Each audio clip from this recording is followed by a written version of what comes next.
For 23 years, everyone in the building knew Walter Bennett as the old janitor, the quiet man who emptied trash cans, the man who fixed broken coffee machines, the employees barely looked at when they passed him in the hallway. Most people didn't even know his last name. Then a day came that nobody knew that by noon, the CEO would be escorted out of the building. 3 vice presidents would be under criminal investigation. Now sit back and relax because this story will amaze you. Don't forget to subscribe. So, the company was called Harrington Technologies, a billion-dollar logistics software firm headquartered in Chicago.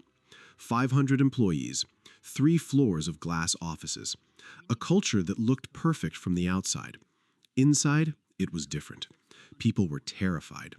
The CEO, Richard Cole, ruled through fear. Miss a deadline? Public humiliation. Question a decision? Career suicide. Employees learned quickly. Keep your head down, don't complain, and definitely don't expect help from management. The only person who seemed to talk to everyone was Walter. Every morning at 5:30 a.m. before sunrise, Walter arrived carrying the same worn thermos. At 72 years old, his back hurt constantly. His hands shook slightly. His uniform was always perfectly clean. He greeted everyone. Most never responded. Some didn't even notice him. But Walter noticed everything. The nervous intern crying in the bathroom after being screamed at. The accountant staying until midnight every night. The receptionist secretly sleeping in her car because she couldn't afford rent.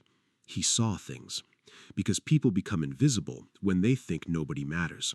And Walter was invisible. Exactly how he wanted it. One rainy Thursday, Walter was mopping the executive hallway. 2 senior managers walked past him. They didn't lower their voices. They assumed he couldn't hear. Or maybe they simply didn't care. Richard moved another $2 million. The other manager laughed. Board still doesn't know? No. Walter continued mopping. Slowly, quietly, listening. The conversation lasted less than 30 seconds, but it was enough. Walter made a note in a small black notebook he kept inside his locker. He had been making notes for years. Names, dates, conversations, patterns, little pieces of a puzzle, and the picture was becoming ugly. Most employees believed Walter lived alone. That part was true. His wife, Margaret, had died 11 years earlier. Cancer. 43 years of marriage, gone in 8 months. The house became silent after that. Too silent. People assume money protects you from loneliness. Walter knew better. His money never helped him sleep. It never sat beside him at dinner. It never laughed at his terrible jokes. After Margaret died, he stopped attending board meetings, stopped appearing in public, stopped caring about titles. The newspapers called him retired. The board believed he was enjoying life somewhere in Florida. That was exactly what Walter wanted them to believe. Instead, he put on a janitor's uniform and went back to the company he helped build. Not as owner, as observer. Because Margaret had said something to him before she died, something he never forgot. She had squeezed his hand in the hospital and whispered, "If you really want to know who people are, stop telling them who you are." So he did, and what he discovered broke his heart. Years earlier, Harrington Technologies had been a family. Employees knew each other's names. Executives sat with interns. People celebrated promotions together. Walter had built the company alongside his best friend, James Harrington. When James died unexpectedly from a heart attack, Walter inherited controlling ownership, 51%. But instead of stepping forward publicly, he stayed hidden. The board hired Richard Cole as CEO. At first, Richard seemed brilliant. Profits increased, revenue doubled. Shareholders celebrated. The board praised him. Business magazines called him a genius. But Walter saw something different. Every year, the company made more money. Every year, the people became more miserable. And every year, Richard became richer, far richer than the numbers could explain. Walter started paying attention, really paying attention. And eventually, he discovered something that made his stomach turn. Someone was stealing from the company. Not thousands, not millions, hundreds of millions. Over time, slowly, carefully, patiently, like a parasite feeding on a sleeping host. Walter needed proof, so he waited and watched for 7 years. Then something happened that changed everything. A young employee named Sarah Martinez was fired. Sarah worked in accounting. She was 31, single, hardworking, respected, the kind of employee every company claims to value. One Friday afternoon, Richard called her into a meeting. 10 minutes later, she emerged carrying a cardboard box, crying. Security escorted her out. Nobody knew why. Walter happened to be cleaning near the elevators. Sarah stopped beside him. She looked devastated. Then she said something strange, something that made Walter's heart pound. "I found something I wasn't supposed to find." Walter looked at her. "What do you mean?" She wiped tears from her face. "They're hiding money." Then the elevator doors opened, and she was gone.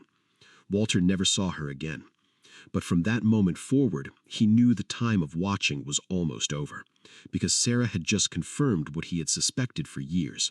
The company wasn't sick, it was being robbed from the inside.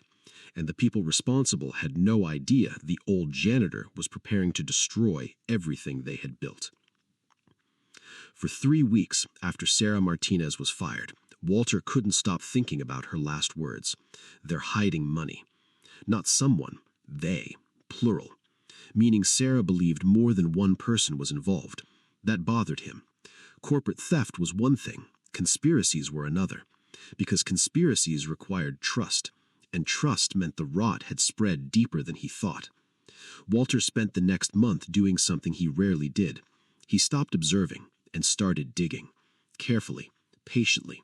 The same way he built a billion-dollar company from a rented garage 40 years earlier. He began with Sarah. Not officially, not publicly, just quietly. The way invisible people learn to do things. He called a private investigator he had trusted for nearly 2 decades. A former FBI agent named Raymond Brooks. The kind of man who never asked unnecessary questions. 3 days later, Raymond called. "Something's wrong." Walter sat up straighter. "What did you find?" "Sarah didn't disappear." "Then where is she?" Raymond was silent for a moment. Then he said, "She was paid." Walter's stomach tightened. $2 million. For an accountant making $80,000 a year, nobody paid that kind of money unless they wanted something buried forever, or unless they were buying silence. "What happened after she got the money?" Walter asked. "She moved." "Where?" "Nobody knows." "Nobody?" "New identity, new bank accounts, new residence." Walter slowly leaned back in his chair. Someone had erased Sarah. Not physically, professionally, legally, financially. They had made her disappear. That night, Walter sat alone in his kitchen. The house felt larger than ever. Margaret's old chair remained exactly where she'd left it 11 years earlier. He often found himself looking at it when making difficult decisions, as though she might suddenly appear, tell him what to do, tell him what he wasn't seeing. Instead, there was only silence, and a growing feeling that something was terribly wrong. Because Sarah wasn't the type to take a bribe. Walter knew people. That had been his greatest skill his entire life. He knew greed when he saw it, ambition, dishonesty, fear. Sarah had never struck him as greedy. She had struck him as frightened. There was a difference. A big difference. The breakthrough came 2 weeks later, completely by accident, or what looked like an accident. Walter was emptying trash in the executive wing late one evening. Most employees had gone home. Only a few lights remained on. As he passed the conference room, he heard raised voices. The door wasn't fully closed. He wasn't trying to listen, but then he heard a name. Sarah. Walter froze. Inside were 3 people. CEO Richard Cole, Chief Financial Officer David Lang, and Vice President Melissa Grant, the company's most powerful executives. Richard sounded angry, very angry. "You should have handled it sooner." David fired back. "Handled what?" "Sarah." Melissa crossed her arms. "She's gone. Let it go." Richard slammed his hand on the table. "She wasn't supposed to find those records." The room fell silent. Walter's pulse quickened. Then Richard said something that changed everything. We got lucky. Lucky. Not innocent. Not mistaken. Lucky. The word hung in the air. And in that moment, Walter knew. They weren't covering up an accounting error. They were covering up a crime. The meeting ended minutes later. Walter slipped away before anyone noticed him. That night, he made another entry in his black notebook. A notebook that now contained 7 years of observations, 7 years of lies, 7 years of theft, 7 years of evidence. The notebook was almost full, and so was Walter's patience. But the real betrayal came 3 days later, and it had nothing to do with money. Walter received a call from Raymond. The investigator sounded different this time, uneasy. There's something else. Walter immediately sensed trouble. What is it?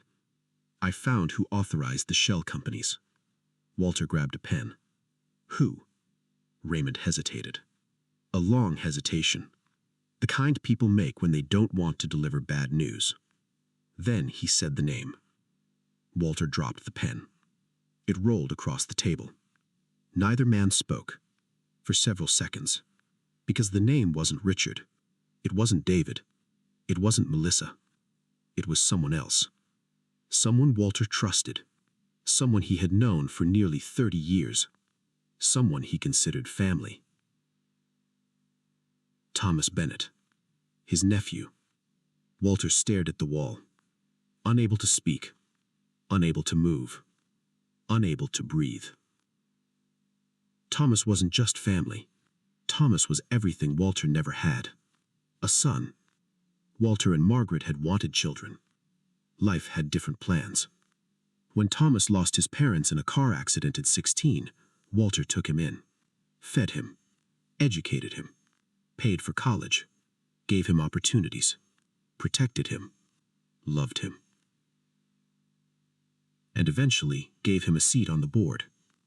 Not because Thomas asked, because Walter trusted him, completely. Raymond's voice finally broke the silence. I'm sorry. Walter swallowed hard. You're sure? 100%. Proof. I have signatures. Walter closed his eyes. The pain wasn't financial. The money meant nothing. Walter had enough money for 10 lifetimes.